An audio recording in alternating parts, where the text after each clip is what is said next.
Buenos días, bienvenidos también de mi parte a este lugar donde hemos venido a escuchar la palabra de Dios, a alabarle y a darle gracias por todo lo que Él hace en nuestra vida, ¿verdad? Hoy vamos a tener un tema festivo, vamos a ir de fiesta y podéis adivinar fácilmente de qué fiesta vamos a hablar, ¿verdad? Vamos a hablar de la fiesta de las cabañas. Vamos a ver la fiesta en tres aspectos distintos: en el pasado, en el presente y en el futuro. La parte más extensa será en el futuro, pero es necesario, para que podamos comprenderlo bien, ver cómo era en el pasado y cómo podemos también celebrarla en el presente. Y para ello vamos a ir directamente a nuestras Biblias. Levítico 23, vamos a ir buscando ya. En el capítulo 23 de Levítico se nos dice cuándo y cómo se celebraba la fiesta de cabañas, también llamada fiesta de los tabernáculos, fiesta de los primeros frutos. Es decir, se le conocía con diversos nombres, pero nosotros vamos a llamarle hoy simplemente fiesta de las cabañas. Levítico 23, versículos 34 en adelante, nos va a decir el momento exacto en el que se celebraba esta fiesta.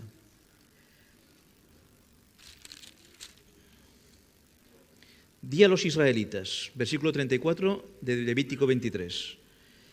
El día 15 de este séptimo mes empieza la fiesta de las cabañas en honor del Señor durante 7 días. El primer día habrá asamblea santa, ningún trabajo servil haréis. Durante 7 días ofreceréis al Señor ofrenda abrasada al fuego.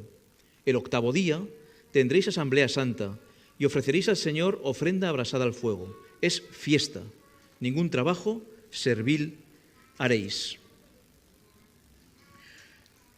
Esto se celebraba en el mes séptimo del calendario hebreo, viene a corresponder aproximadamente a nuestros meses de septiembre-octubre, y exactamente en el día 15. Esta fiesta tenía una peculiaridad de entrada que vamos a escucharla muchas veces durante la predicación de hoy. La fiesta duraba, según el texto que hemos leído, ¿cuántos días? 7. ¿Seguro? Pero dice, ¿y el octavo? 7 días. El primero, un sábado ceremonial, que es como se le conoce, es decir, tenía la santidad de un sábado, cayera el día de la semana que cayera. No se podía hacer ningún trabajo servil. Era un sábado especial para inaugurar la fiesta. Y estaban 7 días de fiesta. Pero dice, a esos 7 días se le añadía un octavo día. La fiesta eran 7 días, más 1. Y ese octavo día también era un sábado ceremonial. Un sábado que cayera donde cayera, pues no se podían hacer ningún trabajo de siervos. Había que dedicarlo a la fiesta. Se liberaba de todo trabajo para poder disfrutar de la fiesta. ¿Qué se hacía en ella? Vamos a ver un ejemplo de personajes bíblicos que celebraron la fiesta de cabañas, cómo lo hicieron. Y vamos al libro de Nehemías. Nehemías, el capítulo 8, nos dará un ejemplo de cómo en el tiempo posexílico, después de volver de Babilonia, se celebró esa fiesta especial de cabañas. ¿Y de qué forma se hizo? Nehemías 8, versículos 14 en adelante, nos dice: y hallaron escrito en la ley que el Señor había mandado por medio de Moisés que los israelitas debían habitar en cabañas en la fiesta del séptimo mes, que anunciaran y pregonaran por todas sus ciudades y por Jerusalén: salid al monte y traed ramas de olivo, pino, mirto, palmera y otros árboles frondosos, para hacer cabañas como está escrito. Salió pues el pueblo y trajeron e hicieron cabañas, cada uno sobre su terrado, en sus patios, en los atrios de la casa de Dios, en la plaza de la puerta del agua y en la plaza de la puerta de Efraín. Toda la congregación que volvió del cautiverio hicieron cabañas, y en cabañas habitaron. Esta fiesta, pues, ¿cómo se celebraba? El primer día, ya que no tenían que hacer ningún trabajo, pues Dios les asignó un trabajo que hacer, y es irse a los alrededores y coger ramas frondosas, ramas de árboles grandes que diesen suficiente sombra y tapasen bien. Con esas ramas hacían sus enramadas o cabañas bien tapadas Si llovía, tiempos lluviosos también, si llovía, pues que no se mojasen, y las construían en su terrazo. No vivían en pisos como nosotros, sino que cada familia tenía su pequeña casa con su terrazo liso, y allí podían construir perfectamente esta cabaña. También construyeron cabañas en la puerta del templo, en el atrio del templo, y en las plazas de la ciudad para aquellos que no pudieran o estuviesen de paso y pudiesen también habitar en esas cabañas. Así que todos participaban alegremente. Ese día se construían sus cabañas y durante el resto de días, desde ese día hasta el séptimo, ellos vivían dentro de esas cabañas. Esa era la parte más festiva y que diferenciaba especialmente a esta fiesta.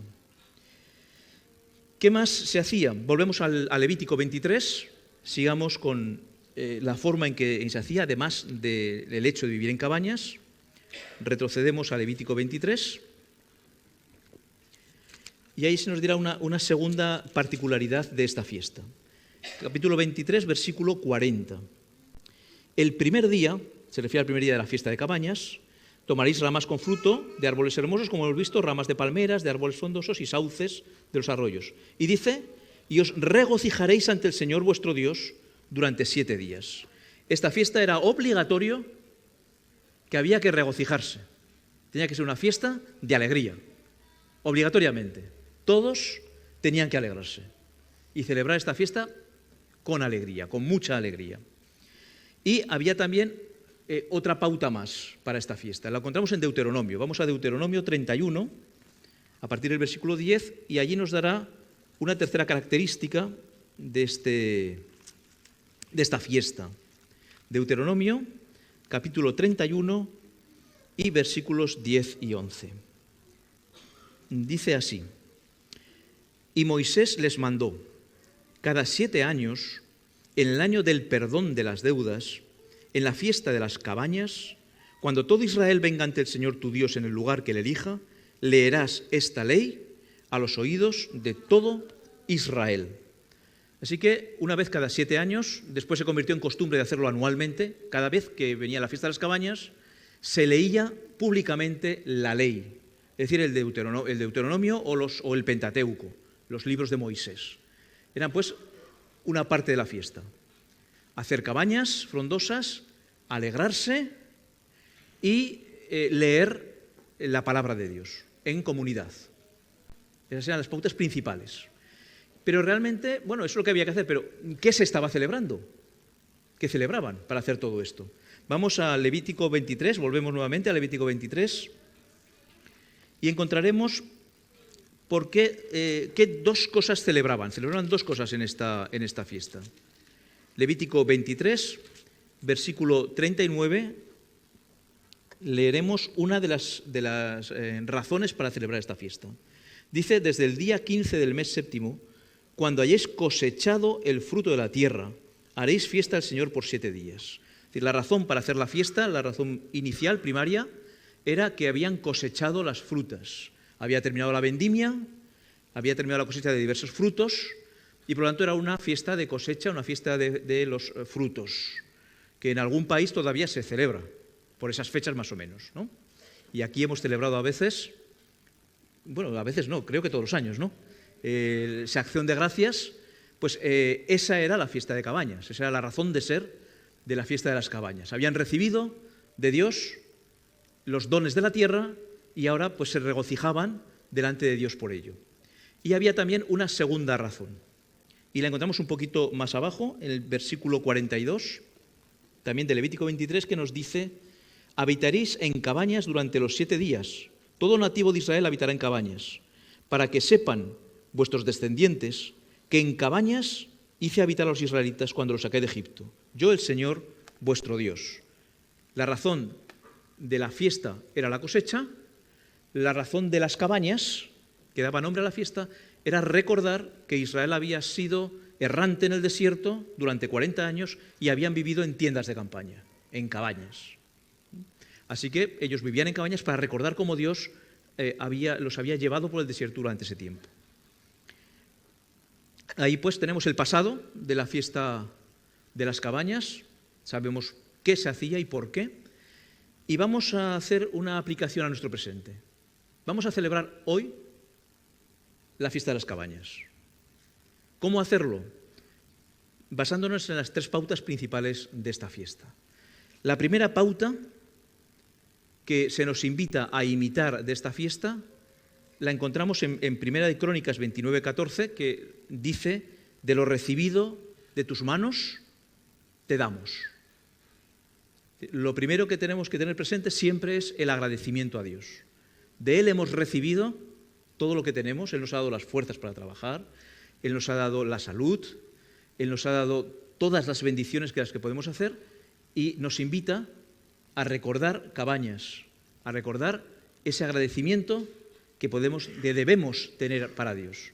Así que lo primero que podemos hacer para celebrar hoy Cabañas es ser agradecidos con Dios. Agradecerle todo lo que Él hace y hará por nosotros. En segundo lugar, es la parte que nos dice Filipenses 4:4, porque en Cabañas será obligatorio regocijarse. Pero Pablo aún va más allá y nos dice en Filipenses 4:4: regocijaos en el Señor. ¿Cuánto? ¿Cuántas veces? Regocijaos en el Señor siempre. Y por si acaso no lo hemos entendido, él dice: otra vez digo, regocijaos. Filipenses 4:4. Siempre regocijados. Era lo que decía, exigía regocijo. Pero ¿cómo puedo regocijarme cuando tengo las lágrimas en mis ojos? ¿Cómo puedo regocijarme cuando lo que me rodea no es agradable? Cuando estoy pasando dolor. ¿Cómo puedo regocijarme en la enfermedad? ¿Cómo puede Pablo exigirme, o Dios a través de Pablo, o a través de la fiesta de las cabañas, exigirme que esté gozoso cuando en mi corazón hay llanto? Pablo evidentemente no está hablando de tener siempre una sonrisa de oreja a oreja, que está muy bien, que estemos ser cristianos alegres. Él no está hablando de un gozo que va más allá, un gozo que nadie nos puede quitar. Ni el dolor, ni las circunstancias, ni el llanto, nada nos podrá quitar el gozo de la salvación, el gozo de la comunión con Dios. Pase lo que pase, los mártires en sus cárceles cuando estaban siendo torturados tenían gozo, no reían, no podían reír, era imposible, pero tenían ese gozo que nadie les podía quitar, nadie puede quitarnos ese gozo. Así que celebramos también las cabañas hoy cuando tenemos ese gozo que el Señor nos da continuamente en nuestros corazones. Regocijados siempre. Y en último lugar, es un recuerdo de lo que somos. Y ahí sí quiero que me acompañéis a leer el texto completo en 2 de Corintios 5:1. Es también un texto de Pablo que nos sitúa en la realidad de hoy con respecto a esta fiesta de las cabañas. 2 de Corintios 5, versículo 1 nos dirá: sabemos que si nuestra casa terrestre en que vivimos se deshace, tenemos de Dios un edificio celestial, una casa eterna, hecha no por manos humanas. La traducción al castellano pierde un poquito, en el griego es más clara. Nosotros tenemos, nos dice Pablo, nosotros tenemos una casa, nuestro cuerpo, y nos dice que es una tienda de campaña. Nosotros estamos viviendo en una tienda de campaña. Nuestro cuerpo es una tienda de campaña que se deshace, que se acabará deshaciendo. Todos nosotros acabaremos, si Jesús no viene antes, en el mismo sitio. Nuestra tienda de campaña, nuestro cuerpo estará deshecho. Pero dice, pero tenemos una casa, y ahí usa la palabra un edificio firme, eterno. Dios no nos va a dar otra tienda de campaña cuando nos resucite, cuando nos transforme, sino que nos va a dar un edificio permanente. Nuestro cuerpo va a dejar de ser un cuerpo que se deshace y va a ser un cuerpo eterno, un cuerpo inmortal. Como lo dice la 1 Corintios 15, nuestro cuerpo mortal será transformado en un cuerpo inmortal. Así que nosotros vivimos peregrinos, vivimos viviendo en cabañas. Cada día estamos viviendo la fiesta de las cabañas, porque nosotros mismos somos nuestras cabañas y esperamos el momento en el que Dios diga, bueno, ya está bien de estas cabañas y vamos a daros un cuerpo perfecto y eterno. Agradecimiento a Dios, regocijo y ser conscientes de que somos y vivimos como peregrinos en esta tierra esperando un futuro mejor. que el viaje por el desierto acabe. Hasta ahí, pasado y presente. Y ahora quiero llevaros, a partir de este momento, al futuro. La fiesta de las cabañas tiene una aplicación futura, pero no solo la fiesta de las cabañas. Las fiestas, todas las 5 fiestas que encontramos en el Pentateuco, en los 5 libros de Moisés, ordenadas por Dios, tienen un significado futuro. Y vamos a verlas, a repasarlas un momentito. La primera fiesta que se nos presenta es la de Pascua, o panes ácimos. Esta fiesta se celebraba el primer mes del año, primer mes del calendario judío, concretamente los días 15 al 22. Esa fiesta se celebraba la Pascua y durante 7 días comían panes ácimos, es decir, panes sin levadura. A continuación, 50 días después, lo que se conoce como la fiesta de Pentecostés o de las semanas, se celebraba el tercer mes, el día 6. La tercera fiesta que encontramos es la fiesta de las trompetas y se celebraba en el mes séptimo, en el primer día del mes séptimo, donde se tocaban trompetas. La cuarta fiesta era la fiesta de la expiación o día de la expiación, en la cual se hacía una expiación especial por parte del sumo sacerdote y era el día 10 también del séptimo mes. El séptimo mes era un mes muy cargado de fiestas. Y la última fiesta del calendario que encontramos en el Pentateuco es la fiesta de las cabañas y se celebraba del día 15 al día 21 del séptimo mes. 7 días. Eran fiestas del tiempo, pero eran fiestas proyectadas hacia el futuro, hacia eventos que iban a ocurrir relacionados con el plan de redención, con la historia de la salvación, muy íntimamente ligados, y una forma en que Dios tenía para explicar al pueblo de Israel cómo iba a desarrollarse el plan de salvación. De tal manera que en la fiesta de la Pascua y de los panes ácimos coincidió con la muerte y anunciaba la muerte y la resurrección de Jesús, el evento que comienza nuestra salvación. Nuestra salvación empieza en la cruz y a partir de ahí comienza ese plan que Dios ha preparado para nosotros. Así, la primera fiesta conmemoraba esa muerte del Mesías, de Jesús. La segunda fiesta conmemoraba la glorificación o la exaltación de Jesús.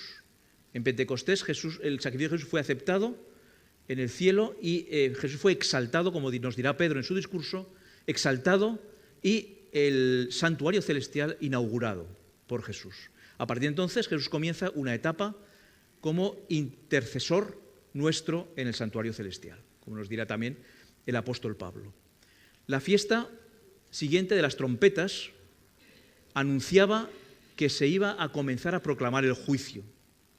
Esto proféticamente se cumplió en el año 1843 cuando Guillermo Miller recibió la autorización expresa de la Iglesia Bautista para predicar el mensaje del advenimiento y del pronto regreso de Jesús, que se convirtió en realidad en un mensaje de advertencia del comienzo del juicio investigador que Dios iba a realizar.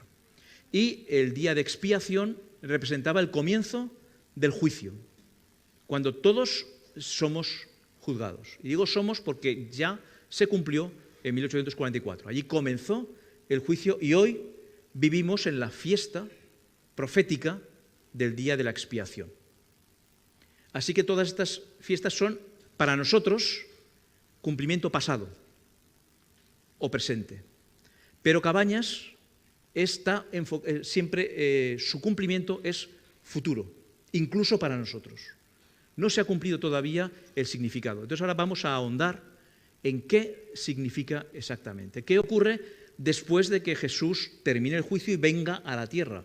En ese momento acaba proféticamente el día de la expiación y comienza lo que conocemos como el milenio. Ese es el punto en el que vamos a empezar. En la segunda venida de Jesús, la resurrección, a partir de ahí comenzará esta fiesta. La fiesta de las cabañas y la fiesta del día de expiación están íntimamente ligadas, incluso por sus contrastes. Hemos dicho que en la fiesta de cabañas teníamos que regocijarnos, obligatoriamente, ¿verdad? En la fiesta del día de la expiación, en la anterior, obligatoriamente había que entristecerse. Era un momento triste, un momento de arrepentimiento. Estábamos siendo juzgados. Entonces, expiación, día de tristeza. Cabaña, día de alegría. También, el día de expiación, todos los ritos los celebraba una única persona, el sumo sacerdote. En su representación simbólica, Jesús es el que hace todo lo necesario, el que juzga, el que hace todo lo necesario en el día de la expiación. En Cabañas era todo lo contrario. Todos participaban de Cabañas. Independientemente de si eran sacerdotes, laicos, daba igual, todos participaban de esa fiesta.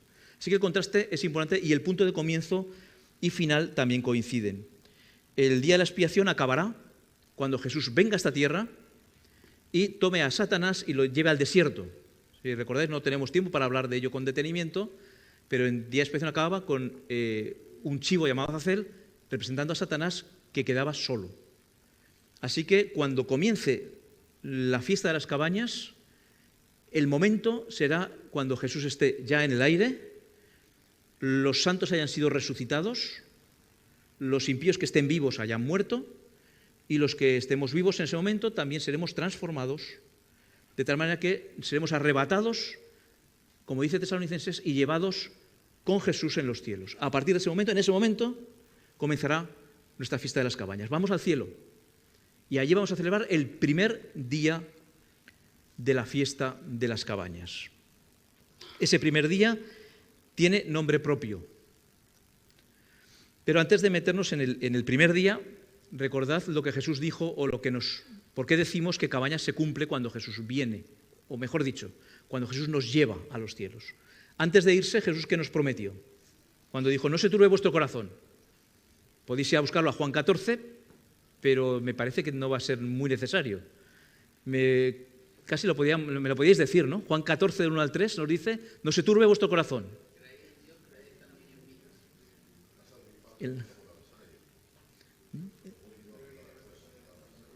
¿Nosotros? Y si me voy y os preparo lugar, vendré otra vez. Él ha ido a preparar moradas. Hemos hablado del significado actual de nuestro templo como cabañas, de nuestra persona como cabañas, pero en la fiesta de las cabañas su aplicación es que Jesús ha ido a prepararnos las cabañas. ¿Qué árboles utilizará o si utilizará árboles o no? Eso pues, lo sabremos cuando lleguemos. Pero nosotros tendremos ya preparadas nuestras cabañas. Y entonces llegaremos allí, al cielo, estamos hablando del cielo, no de la tierra, llegaremos al cielo con Jesús y allí Él nos dará la llave de nuestro apartamento. Tenemos nuestra cabaña. Y algo más, el primer día era especial y separado de los demás. Era pues hacer las casas, empezar a vivir en ellas y también era un sábado especial. ¿Qué haremos ese primer día en el cielo? Pues busquémoslo, Apocalipsis 19:7.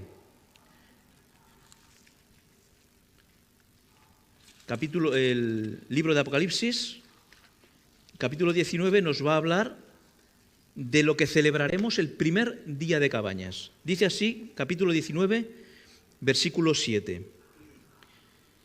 Gocémonos, alegrémonos y démosle gloria. Fijaros cómo empieza. Es prácticamente lo mismo que se nos pedía en Cabañas. Gocémonos y alegrémonos. Démosle gloria porque ha llegado la boda del Cordero y su novia se ha preparado. Así que el primer día de las Cabañas será el día de las bodas del Cordero, de las bodas de Jesús. Celebraremos las bodas de Jesús. ¿Con quién se casa Jesús? Con la Iglesia, con la novia. Así que nosotros celebraremos las bodas del Cordero como invitados y como parte. Ese día de alegría, ese día especial, comenzará la fiesta de las Cabañas. ¿Cuánto durará la fiesta de las Cabañas? Pues vamos a Apocalipsis 20 y vemos cuánto nos va a durar y qué vamos a hacer durante ese tiempo. Apocalipsis 20, la primera parte del versículo 4. Y vi tronos, y se sentaron en ellos los que recibieron autoridad para juzgar.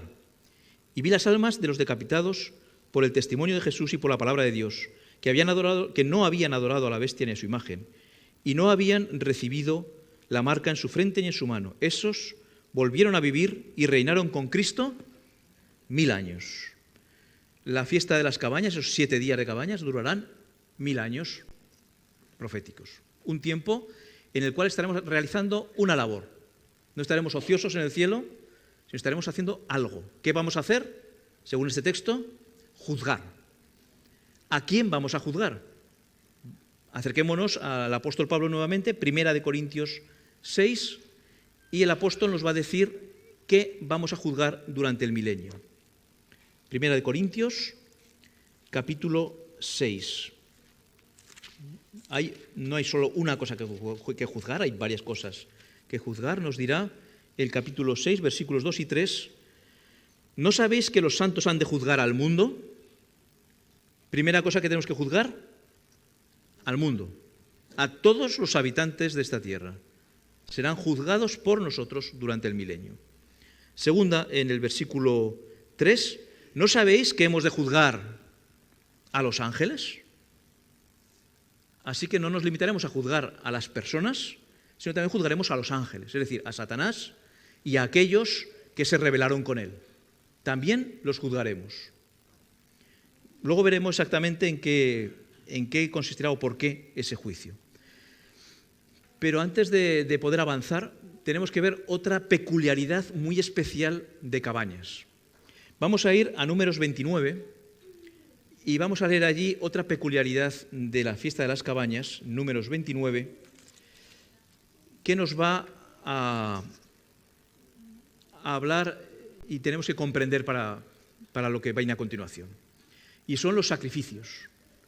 Había sacrificios especiales a celebrar el día, la fiesta, los días de fiesta de Cabañas. Y vamos a ver cuáles eran y qué tenían de especial. Capítulo 29 de Números, versículo 12, a partir del 12, también el 15 del séptimo mes tendréis santa convocación. Ningún trabajo de siervos haréis, y durante 7 días celebraréis fiesta en honor al Señor.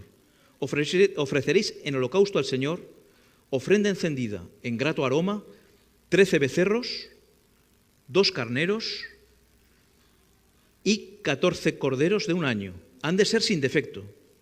Y sus presentes de flor de harina amasada con aceite, 3 décimas de efa por cada uno de los 13 becerros, 2 décimas con cada uno de los carneros y 1 décima con cada uno de los 14 corderos. Y un macho cabrillo por expiación, además del holocausto continuo, su presente y su libación. Es decir, el primer día de la fiesta, 13 becerros o 13 toros, 2 carneros, 14 corderos y un macho cabrío. Esa era la ofrenda del primer día de la fiesta. Seguimos adelante, el versículo 17, el segundo día, 12 becerros, 2 carneros y 14 corderos de un año, y nos dirá el versículo 19, y un macho cabrío por expiación. ¿Veis la diferencia? Hay un becerro menos. Se nos ha perdido un becerro por el camino. Sigamos, versículo 20, el tercer día, 11 becerros, 2 carneros, 14 corderos de un año sin defecto, y dirá el versículo 22, y un macho cabrío. Versículo 23, el cuarto día, 10 becerros, 2 carneros y 14 corderos de un año, y un macho cabrío, el versículo 25. Versículo 26, quinto día, 9 becerros, 2 carneros y 14 corderos de un año sin defecto, y dirá también el versículo 28, un macho cabrío por expiación. Versículo 29, sexto día, 8 becerros, 2 carneros y 14 corderos de un año sin defecto, versículo 31, y un macho cabrío por expiación. Versículo 32, el séptimo día, 7 becerros, 2 carneros, 14 corderos de un año sin defecto, y versículo 34, y un macho cabrío. Vamos a parar un momento ahí. Los 7 días de la fiesta. Se podía haber ahorrado un poquito de tinta Moisés, diciéndonos 13 becerros el primer día, 2 carneros, 14 corderos, un macho cabrío, y en los días siguientes vamos lo mismo, pero descontando un becerro. ¿Verdad? Hubiera sido más fácil, más corto. Pero Dios tenía especial interés en resaltar este hecho de que fueran cada día uno menos, cada día uno menos. ¿Por qué Dios tendría tanta insistencia en que lo viéramos? Lo veremos. Pero vamos a ver lo más chocante de todo, y es el octavo día. Recordad que eran 7 días de fiesta y se le añadía el octavo. Vamos a ver qué pasaba el octavo. Versículo 35. El octavo día tendréis solemnidad, ningún trabajo de siervos haréis, y ofreceréis en holocausto, en ofrenda encendida, en grato aroma para el Señor, un novillo, un carnero y 7 corderos de un año sin defecto, sus presentes y sus libaciones con el novillo, el carnero y los corderos, según su número, conforme a la ley, y un macho cabrío por expiación, además del holocausto continuo con su presente y su libación. Así que el octavo día ya rompe los esquemas. Tocaban 6, ¿verdad? Bueno, pues 1. Y es más, lo que hasta entonces no se había tocado, los carneros y los corderos, quedan reducidos drásticamente a la mitad.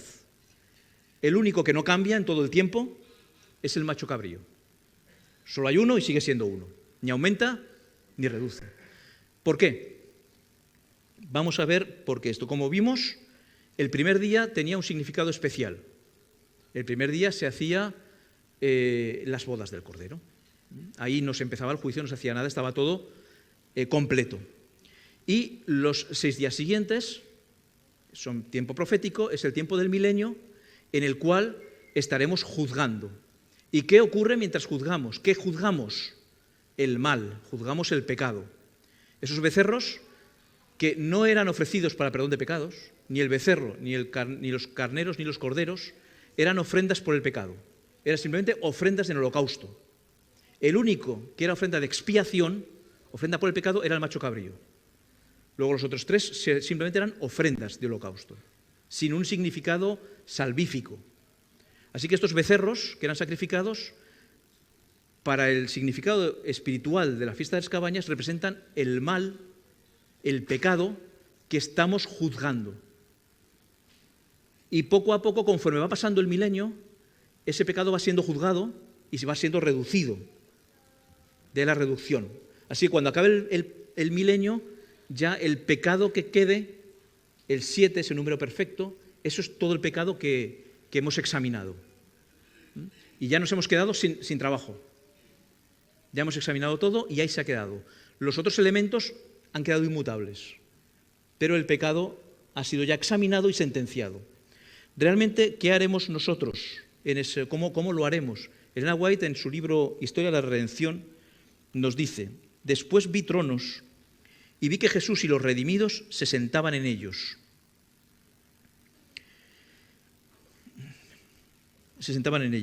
Y que los santos reinaban como reyes y sacerdotes de Dios. Cristo, junto con su pueblo, juzgó a los impíos muertos, comparando sus acciones con el libro de estatutos. Este libro de estatutos es la palabra de Dios. Y fallando cada caso según lo hecho en el cuerpo. Examinando cada persona no convertida y dictaminando el fallo según lo que haya realizado. Y después sentenciaron a los impíos a la pena que debían sufrir con sus obras. Es decir, no solamente los juzgaremos, sino que marcaremos la sentencia que deban cumplir.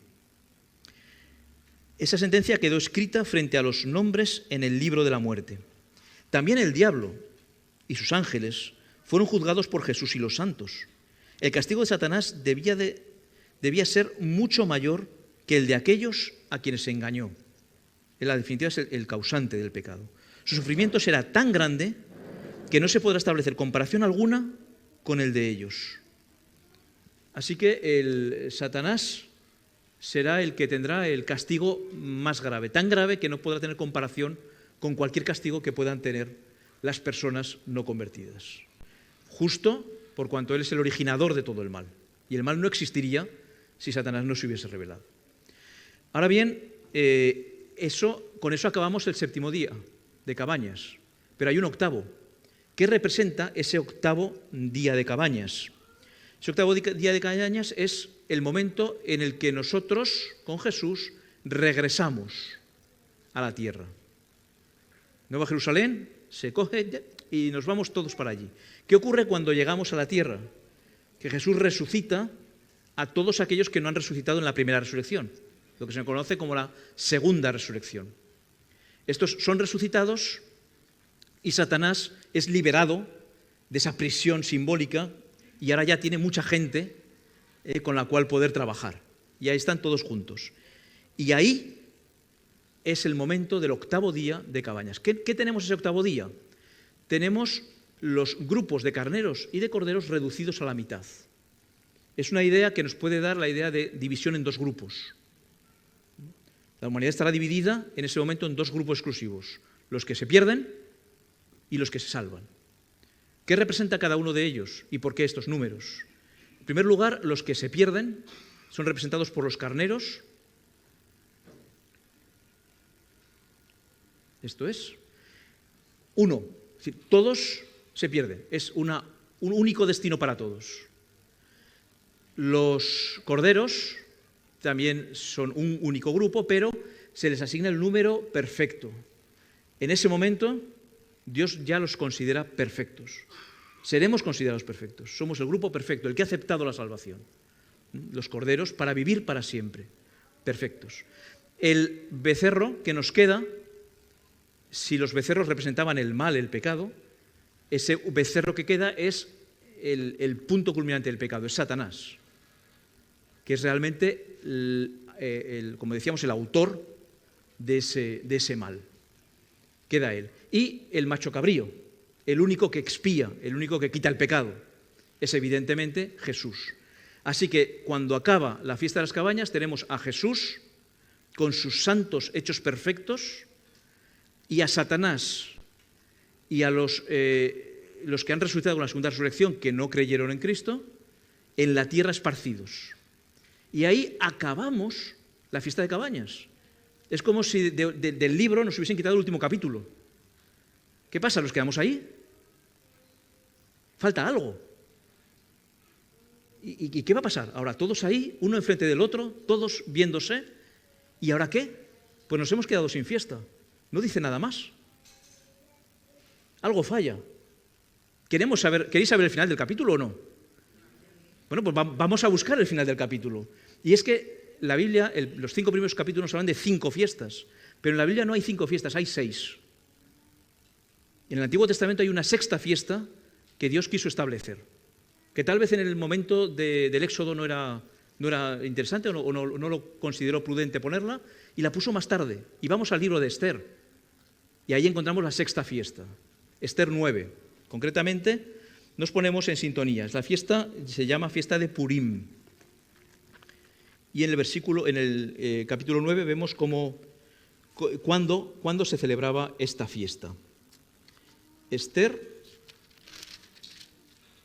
capítulo 9, versículo 1, nos dirá el día 13 del 12º mes, que es Adar, es decir, aproximadamente marzo, cuando se debía ejecutar la orden del rey. El mismo día en que los enemigos de los judíos esperaban enseñorearse de ellos, sucedió lo contrario. Los judíos se enseñorearan de sus enemigos.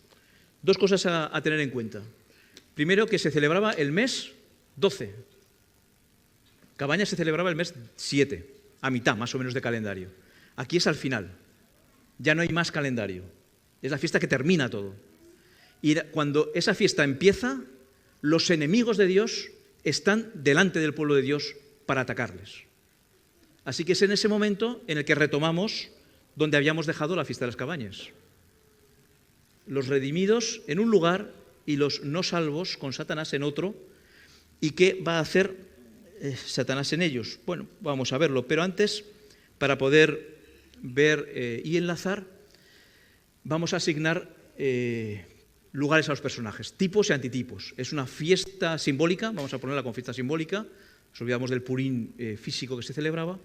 Y fiesta simbólica vamos a asignar a cada persona o cada personaje un tipo. Así que tomamos a Esther, la primera. En esta fiesta simbólica del Purim, ¿quién es Esther? ¿A quién representa? Si vamos a 2 de Corintios 11:2, encontraremos a quién representa la reina Esther. No perdáis Esther porque vamos a volver. 2 de Corintios 11:2, ahí el apóstol Pablo hará una comparación clara que también encontramos en otras partes de la Biblia, pero que aquí es muy evidente por parte del apóstol Pablo. 2 de Corintios 11, versículo 2 nos dirá, hablándole a los corintios: os celo con celo de Dios, porque os he desposado con un solo esposo, con Cristo, para presentaros a Él como una virgen pura. Esther representa a la virgen pura que está casada con Cristo, a la reina. Si Cristo es el rey, la iglesia es la reina. Así que después Esther representa a la reina. Y el Mardoqueo, vamos también a ver a quién representa Mardoqueo. Volvemos al libro de Esther, yo hoy no lo he perdido, así que lo tengo aquí mismo. Esther 10, versículo 3 nos dirá quién es Mardoqueo para que podamos entender a quién representa Mardoqueo. Porque Mardoqueo fue segundo después del rey Asuero y grande entre los judíos, estimado por la multitud de sus hermanos, porque procuró el bien de su pueblo y la paz de todos sus descendientes. La pregunta que nos tenemos que hacer para saber a quién representa Mardoqueo es quién está al lado de Dios, quién está estimado, muy estimado por nosotros, quién procura el bien, nuestro bien, y quién procura la paz para nosotros. Estamos hablando, por tanto, de Cristo, de Jesús. Mardoqueo aquí nos representa a Jesús. Amán, ¿a quién puede representar a Amán? Los judíos lo tienen muy claro, a quién representa a Amán. Incluso le dan un número, lo asignan con el número 666, el nombre de Amán, que en hebreo suma así. Pero vamos a ver lo que hace Amán, que curiosamente tiene su cumplimiento muy claro y muy específico en el libro de Apocalipsis luego. Esther 7, versículo 8. Cuando el rey volvió del huerto, del palacio del aposento, al banquete, Amán había caído sobre el diván en que estaba Esther. Entonces dijo el rey: ¿hasta quieres también violentar a la reina en mi propia casa? Tan pronto como esta palabra salió de la boca del rey, cubrieron el rostro de Amán. Leamos, vamos a buscar Apocalipsis 20, porque aquí se cumple lo que hizo Amán. Amán hizo un último intento de atacar a la reina, tal como lo describe el rey Asuero. Bien, ¿qué nos dice pues Apocalipsis 20? ¿Qué hará Satanás cuando tenga a todos los resucitados impenitentes con él? Capítulo 20, versículo 7 en adelante. Cuando se cumplan los 1000 años, Satanás será suelto de su prisión y saldrá a engañar a las naciones que están sobre los 4 ángulos de la tierra, a Gog y a Magog, a fin de reunirlos para la batalla. Su número es como la arena del mar.